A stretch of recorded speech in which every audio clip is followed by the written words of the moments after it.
when you fucking get locked out of your car here, and all of your tools are in the trunk of the car, so I'm gonna use what I got here.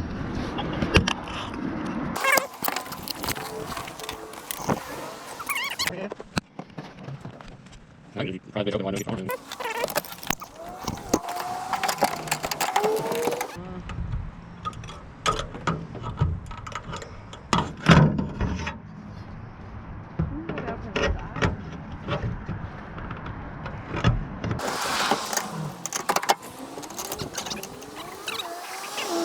Waiting for it to stop bouncing.